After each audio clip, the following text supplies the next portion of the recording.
আমার সামনে যে প্রোডাক্টটি আপনারা দেখতে পাচ্ছেন এটি একটি গরম পানির ঝর্ণা বা ইলেকট্রিক হট শাওয়ার। এই হট শাওয়ার দিয়ে আপনারা গোসল করতে পারবেন এবং অজু করতে পারবেন গরম পানিতে। আপনাদের বাসায় যে ট্যাপ কল আছে বা আপনাদের যে ঝর্ণা আছে সেই ঝর্ণাটি খুলে যদি এই ঝর্ণাটি লাগিয়ে দেন তাহলে কি হবে, এই দিক দিয়ে আপনার উষ্ণ গরম পানি বের হবে। তো এটা বের করার জন্য আপনাদের যে ঝর্ণাটি আছে এই ঝর্ণাটি এখানে প্যাঁচ দেখতে পাচ্ছেন, সেই ঝর্ণাটি খুলে এই প্যাঁচওয়ালা ঝর্ণাটি যদি প্যাঁচ দিয়ে লাগাই দেন তাহলে এই দিক দিয়ে গরম পানিটা বের হবে এবং বাচ্চারা এবং বৃদ্ধরা গরম পানিতে গোসল করতে পারবে। খুবই চমৎকার একটি প্রোডাক্ট, এটার নাম হরিজন ইলেকট্রিক হট শাওয়ার।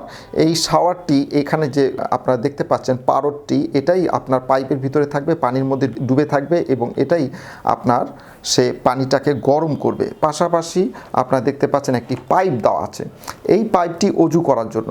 ঝর্ণা তো উপরে থাকবে তাই না, আর এই পাইপটি যদি এখানে লাগাই দেন তাহলে এই পাইপটা নিচের দিকে থাকবে, অজু করতে পারবেন। এখানে একটা ছোট একটা ঝর্ণার মতন আছে, এটা এখানে পাইপের সাথে লাগাই দিলে নিচের দিকে আপনার হাত মুখ ধুতে পারবেন এবং অজু করতে পারবেন। তো খুবই চমৎকার একটি প্রোডাক্ট, গরম পানির ঝর্ণা ইলেকট্রিক হট শাওয়ার আমাদের কাছে অ্যাভেলেবেল আছে।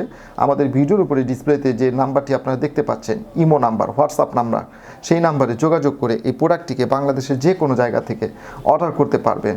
এবং ভিডিওর ডেসক্রিপশনে এই প্রোডাক্টটি আমি প্রাইস দিয়ে দিব, প্রোডাক্টটির কিছু নিয়মকানুন দিয়ে দিব, এই প্রোডাক্টটির ডিটেলস দিয়ে দিব। আপনারা ভিডিও ডেসক্রিপশনটা পড়ে আমাদেরকে অর্ডার করবেন। ডিসপ্লেতে ইমোশনাল লেখা আছে, সেটা লিখে যদি আপনি আমাদের মেসেঞ্জারে সার্চ করেন আমাদেরকে পাবেন, সেখানেও অর্ডার করতে পারবেন। ডেলিভারি ম্যানকে আগে টাকা বুঝিয়ে দিয়ে প্রোডাক্টটি বুঝে নেবেন। ডেলিভারি ম্যান থাকা অবস্থায় প্রোডাক্টটি চেক করুন।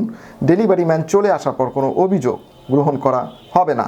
যদি কোনো সমস্যা থাকে ডেলিভারি ম্যান থাকা অবস্থায় আমাদের স্ক্রিনে দেওয়া নাম্বারে যোগাযোগ করবেন। আজকে এ পর্যন্তই, পরবর্তীতে এর আরেকটি নতুন কোনো ভিডিও নিয়ে আপনাদের সামনে উপস্থিত হব। ধন্যবাদ।